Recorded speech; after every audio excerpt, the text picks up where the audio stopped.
Hi, and welcome to Truth Time TV. I'm Tina McGarity. And I'm Linda Jennings. And Tina, we have a special guest today. Yes, we do. Your sweetie pie. Yes. Your husband, Chris McGarity. Yes, we do. And you know, one of the things I love is that you just say the nicest things about him. I do. And they're all true. They are true. Give me a few. He is my honey bunny, like she said. I'm not going to go into the pet names because he'll kill me, but it is an honor to have him here today. He's usually one that's behind the scene and doesn't like to be up front, even though he's a preacher, and I'm going to let him talk to you a little bit more about that. But he is a humble man and a true God-fearing man and a wonderful husband, and we are honored to have him here today. Yes, that's awesome. And you pastor Pleasant Grove Baptist Church in Sonoy, Georgia. Awesome. Mm-hmm. Chris, I know that most people going to want to know how you two got together, but there's something that I think will so minister to the hearts of so many that I wanted to make sure that we have plenty of time for that, so I'm going to start with it. The second show that Tina and I did, we talked about Tina's episode with breast cancer. Yes. And just a quick synopsis of it. You had something in your breast. It was the size of a tennis ball. Yes. And we went to a miracle service, and God was wonderful and brought it down to the size of a walnut. A quarter size. Miracle. But, we don't always understand God's ways. And so he chose that you would finish the healing. I had to go through the process. Yes. And so you ministered to many people by sharing that. But, every time a woman goes through this, the chances are, I'd say 95%, that a man is going to have to go through it with her. Yes. And so, Chris, I thought maybe that you could minister to some of those men and just explain the good, the bad, and the ugly, of how you went through it with her. All right. One thing that most people forget and they don't realize is that it's two people going through this. You have the patient, but then you have the caregiver as well. And at that particular time, she was the patient and I was the caregiver. Yes. A lot of attention is given to the patient, but very little to the caregiver. Absolutely. Because the caregiver is expected to be strong, is expected to fill in the needs and begin to do the things that is necessary to carry on life in the house. And know how to do it. Right. And know how to do it. Know how to do it. You haven't been down that road before. Right. Exactly. And one thing when it comes to males or men that, we try to act like we have it all together. And so you're going to doctor visits, you're writing down notes, you're taking Q&As from the doctors and the nurses and things of that nature. But we do all the physical, and sometimes we neglect the spiritual needs as well. Yeah. And sometimes I think men, being men, don't understand the need for a little sugar bunny during that time. Yes, they're more academic engineer kind of mind, do this, but they forget that a real need is to have arms put around that person. And just even words don't have to be said. But just the arms around that person. And one thing sometimes we do as women, even as a patient, is that we forget that they're actually going through it with us. Yes, I was trying to live and I was trying to survive cancer, physically, mentally, and spiritually. But I had to also consider it was what he was going through. And then I really realized that after losing my mother and being her caregiver and having to see that, it was a really, really hard mental strain on me. So, but we came through with flying colors. He went to every doctor's appointment. He went to every 10 surgeries that I had.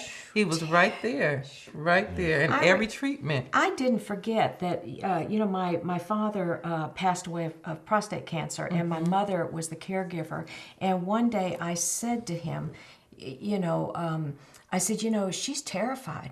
She's had you for 53 years, and all of a sudden she's supposed to live in a world without, her second half. She's terrified. And the look on his face, a man, dumbfounded. You know what I'm saying? Never crossed his mind. But I never forgot that. Right. That he hadn't thought about that aspect, that she was frightened. And a man can be frightened too. Yes. You know, what's going to happen to my wife? I married this beautiful woman, and we would have our whole life ahead of us. Exactly. Yeah. Exactly. So, but just, you know, if you can be honest enough to say that, you know, in the very beginning, you really didn't know how to handle it, and you thought maybe I didn't sign up for this. That thought comes across your mind time to time, is that, you know, you're looking for the way out. You're trying to figure out, okay, what if this happens, and what if that happens, and how am I supposed to continue to handle those things, deal with it mentally. And what normally happens is a man will boggle himself down and work. You know, it's an escape from the realities of what's really truly going on. And so you find yourself going to work more often. You find yourself occupying your time doing menial tasks, yard work, this and that and the other, just so that you don't have to deal with it, because the hours that you're dealing with it, you know, it's a lot to take on. But nothing ever really turns around and quiets the mind. You know, even in the nights and the long hours, those thoughts are still going on. And so it's like resting without rest. I understand that. You go to sleep, but then you don't fully rest because your mind is constantly going. So what would you recommend to men? You must find an outlet. You have to find an outlet, someone to talk to, someone that will minister to you. In the body of Christ, we always look for edification. You also have to do not neglect your spiritual needs, because sometimes when storms come, that's the first thing we do is we look for a way of escape, and we forget about God because we're too busy arguing with God, or we're fussing with God that he did not do this, or why God are we going through these things, and neglecting the fact that God is still there. Yes. And that he wouldn't bring you to it if you weren't able to go through it. That's right. True. That's and exactly so it's we and look must. What's happened from it. Right. I mean, you know, Tina has turned and said, you know, I will use this to glorify God as long as I have breath in my body.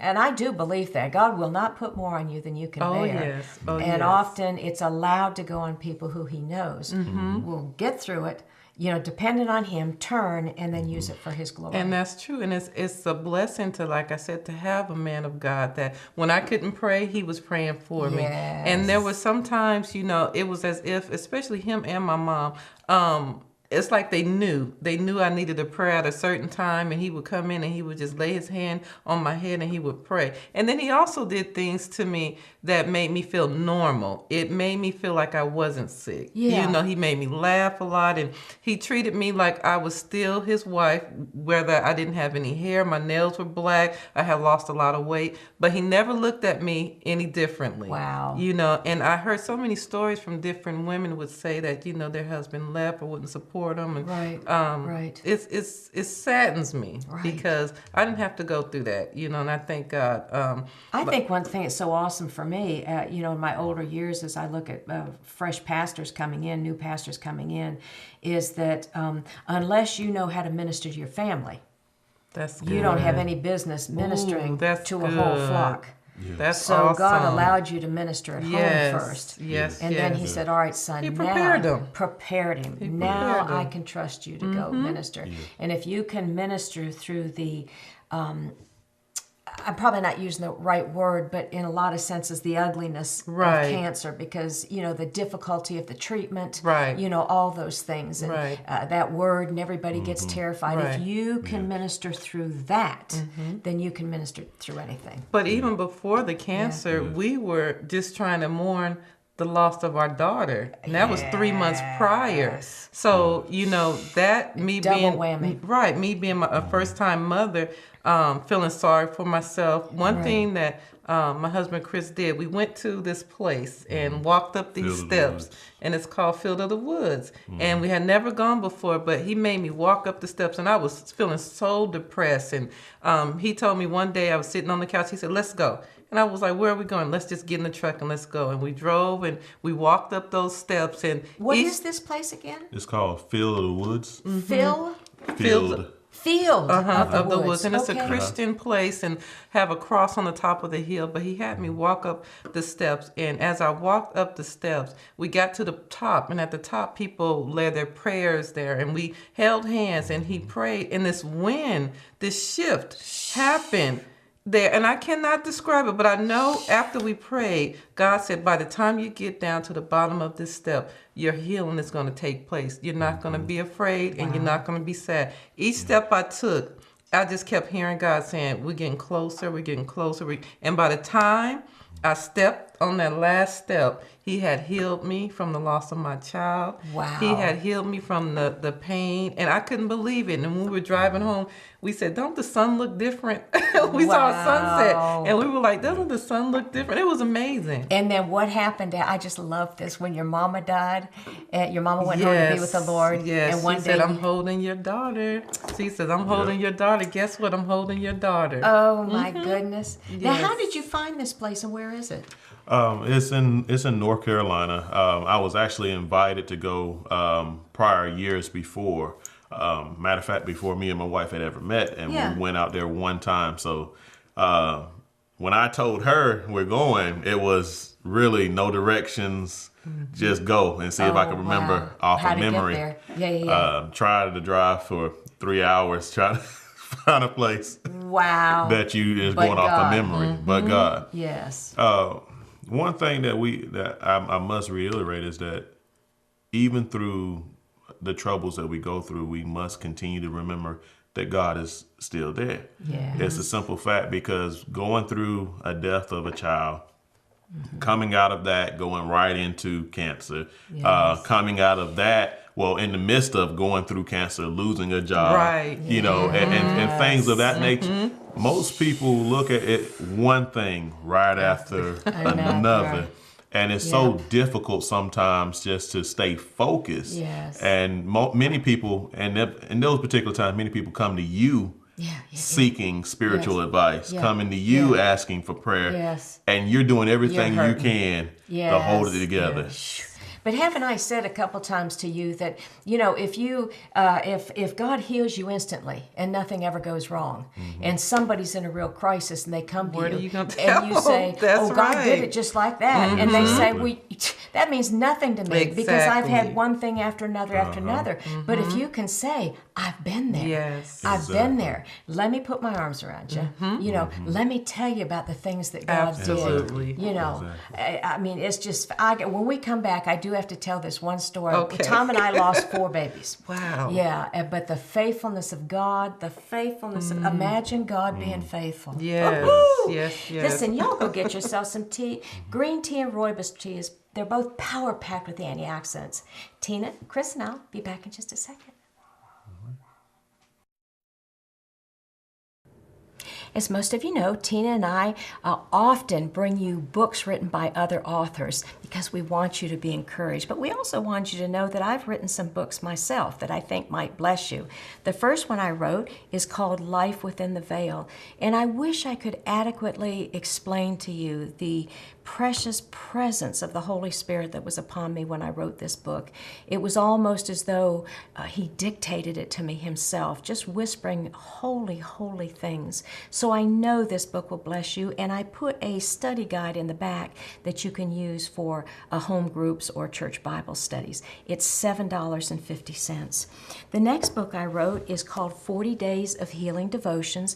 I was very sick when I wrote this. I was in so much pain, and I asked the Lord if he would give me the strength to just write one devotion a day.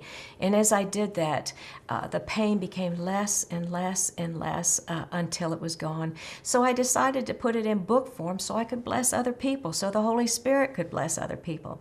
So if you know somebody that's sick, this is an awesome gift to give them. $10.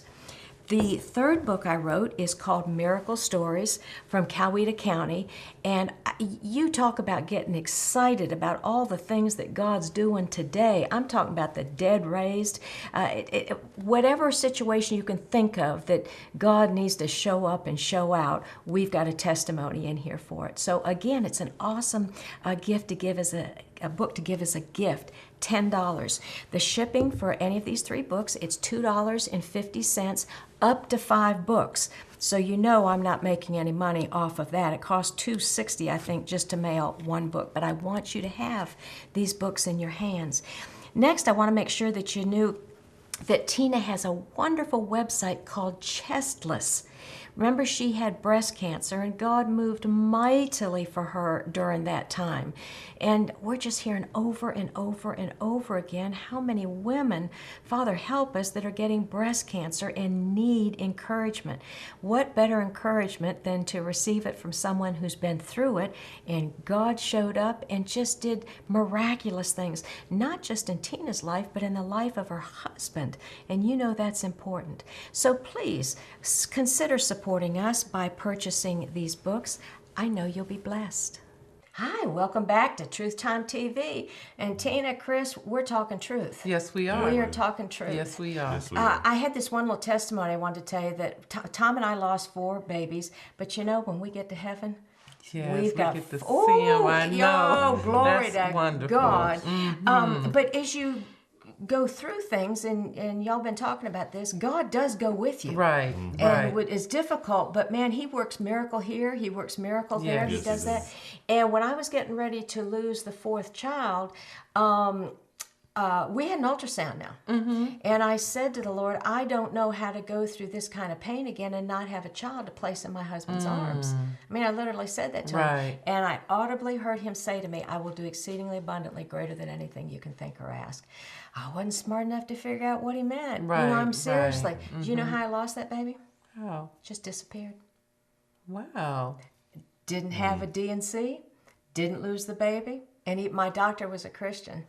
And he said, Linda, wow. And because we're different RH factors, I'd always have to get that gamma-globulin shot. Man. Yeah! You know, didn't have to get that. Wow. Yeah. And then I'm leaving after my final, 6 weeks after, you have to go in there and I'm in the parking lot and I'm walking to the car and I'm thinking about just things I had to do that day, and I physically felt things lift off my shoulders, physically. And I stopped and I heard the Lord say to me, it's finished.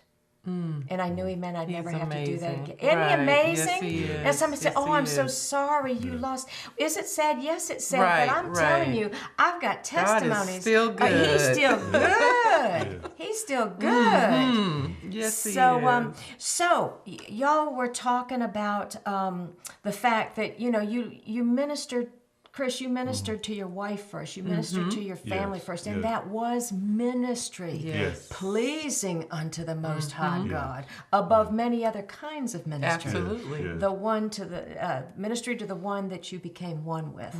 So then God called you to ministry. He said, son, I can trust you now. Yes. So tell us how you know, because a lot of people feel called to ministry. And I'm telling you, this day and time, a lot of people are going to have to come to ministry. Right. So talk a little bit about how God called you.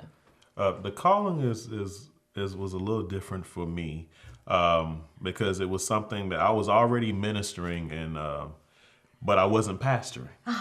And I never wanted to pastor. Yeah, hello. And Anything but that. because part of it is understanding that there's a lot of weight that's put on the pastor. You mean the congregation will fix your lunch one day and want you for lunch the next? Exactly. But also the requirements that God has for you. A lot of times we don't realize that the blood of the whole congregation is on the hands of That's the pastor. right. If anything goes wrong with the sheep, Yeah. God looks at the shepherd. Right. And so, I didn't want all that responsibility. Right. So when God really called me, he sent me on a search first. Now search, what do you mean? To look within myself first. Gotcha. To search. to begin to understand what he put in me before I could understand what I was called to do. So whether you were an apostle, prophet, evangelist, pastor, or teacher. Yes. Yeah. Okay. And as God begins to reveal what was in me, I went to my shepherd, my pastor, and began to talk to him about those things. One thing I had to realize is that you cannot overstep who God put in leadership. Right. And so if my pastor had said, well, it's time, give it some time, pray some more, then I would have been obedient to that. Right. But when I went to my pastor. Don't lay hands on them early. Right. Exactly. Yes. Good. When I went to my pastor had said, what are you waiting for? I've been knowing this. Wow. And so, he gave me the okay.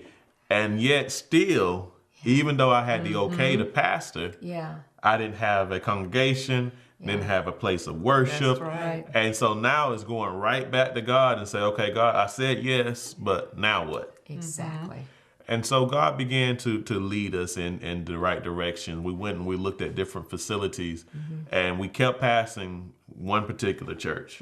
And we just kept passing. I said, I like the bricks that's on that church. And didn't think much about it. Went to work, and a lady at work, a young lady at work suggested, she said, why don't you go up there? I think they're looking for a pastor, and just put in a resume. Wow. I put in my resume. The resume was lost. Oh, funny. And I didn't think anything about it. I said, well, maybe they found someone. I'm not going to worry about it. And within about 2 to 3 months later, the chairman of the deacon board called me. He said, my wife moved all your resume. He said, the only thing I could find was a card that was sitting on the table. Didn't know who this was. Can you come and speak for us next Sunday? Wow. And went in there and spoke, and it felt like home. Yeah. Everything lined up to the point where you knew this is of God. Gotcha. It was not. And you wanted what is God, because you didn't walk into a big congregation. Right. No. You just need to know, God, where is my station? Well, it's important to put this out there that I did put in another resume for another church. Oh, sure. The second church was bigger. The second church called me. The second church had everything in order. It was 200 plus members. Called you. Now, some people may not know what that means. To be called to call in as far as an interview, and they actually wanted me to pastor. There you go. The congregation. But at the same time, I was still waiting on God. And it's the wrapping was good. The present looked good, but it might not have been my blessing. Exactly. And so it's important to realize what God has for you, and you got to wait on God. Exactly. Because even though it looks good, it might not necessarily be good for you. Exactly. Right. Yeah. And so in much prayer, God called me to go to the second church, which is Pleasant Grove in Sharpsburg. And I walked in, and there were 4 people sitting in the congregation. See? 4 people sitting in the congregation, and they had been a year without a pastor. And I'm looking at this facility. I'm looking at what is coming in as far as our offering. And I said, God, you're asking me to take over leadership. Yeah.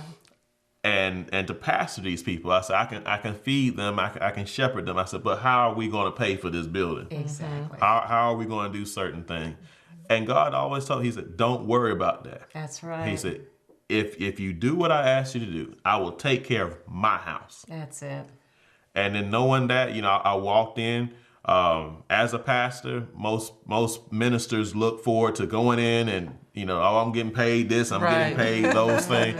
And when you're truly called by God, it does not matter what income or lack of income that's going to be coming in, because you're doing it unto the Lord. That's it. And so to realize that I wasn't doing this for as the Bible says, filthy lucre. Right. I'm doing this because God had put a passion on the inside of me to do so. That's it. And so I fed the congregation Sunday after Sunday after Sunday, and I told them, I said, I'm not worried about pay. Right. Right. And God began to supply every need that I had at home, because I was supplying the house of God with what it needed. So bills were being paid, things were happening, and as you say, sometimes they happen and you don't know what's going on. Exactly. But just to know that God is working behind the scene. The little money that we did have, God stretched it. And he was able to take care of what needed to be taken care of. Right. And now what has happened? Yes. We just celebrated our first year anniversary. Woo! Yes. And the move of God that's happening with the people of God. You know, it's one thing, like I told the congregation, for the pastor and first lady to be blessed, but when you see the rest of the congregation being blessed, and it's just trickling down, not just with material things, but with growth, spiritual growth. Exactly. And that's what's happening, and we're so blessed. And numbers, I drove down by there one Sunday, and I said, glory to God in the highest. That parking lot was full. So you were willing to go in, be obedient to what God had called you to do. If that meant you weren't going to receive one single penny. So, but your mother-in-law, my best friend, passed away. She left your wife her home. That home takes responsibilities. That takes funds. And your job was a nice job, but it wasn't necessarily going to meet all that without your wife going to work. But your wife's called to minister. So, hello, God, here I am again. And what did God do? As things begin to transpire, God just began to open one door right after another. Sure did. While my wife was ministering to her mother, God was able to promote me to a better job inside the same company. Was not qualified by man's standards. That's right. To have the position that I had. Really not qualified. Really not qualified. But God. But qualified by God. Yes. But it's amazing because God will take you from one level. You mentioned something earlier. You said exceedingly, abundantly, and above all that we may ask or think. Now, the first promotion was good enough. Oh, but yet God allowed me to come around and right around again be promoted to an even higher job. Where in the interview, the gentleman told me, he said, what you're making now, I will triple it. And my God is an awesome God. He reigns. Yes, he does. He does things above what we may think. Yes. You know, if we just trust him. Exactly. I've learned over this last year or so that I can't put God in a box. God must He'll stick be a toe God. out. That's right. God must be, and the more you allow God to be God, the more He will show you His splendor. What was what the Bible called His glory. He will begin to show you His splendor and His fullness thereof. But He'll only show it to you if you ask Him. Exactly. If you allow Him to do so. And so sometimes there may be some people out there that saying, "Okay, I want God to show up." Allow Him to be God. Exactly. Stop doing it. And allow God Him to be God. But back up, I think before, allowing him to be God, yes, but he looks at the heart. He looks at the heart. And he looked at y'all's heart. Exactly. And your heart said, God, you were first. I don't care if I'm paid nothing. I will be obedient to what you called me to. Yes. Then you have just opened the door for him to show up. Show out. That's right. Yep. And that's obedience in everything. Yes. That's right. Obedience in your tithe and your offering, obedience in your time with God, obedience or faithfulness to others. Yes. You have to be obedient in every area Obedience of your life. is everything. Better than sacrifice. Yes. I heard somebody say the other day that when we were talking about tithing and giving, that it is a celebration of the cross. A celebration of the price. Like that. I love that. Yes, because it is. A celebration. You write those checks and how exciting to know the difference you're going to make in people's lives. So absolutely. I just love you two to pieces, and I'm so glad that I'm your auntie. I'm so proud. Linda, that's right. I'm so proud. And I pray for that church every time I pass it. In Jesus' name. Glory to God. Don't forget, Tina and I'll be back next week, so be sure to join us. Amen.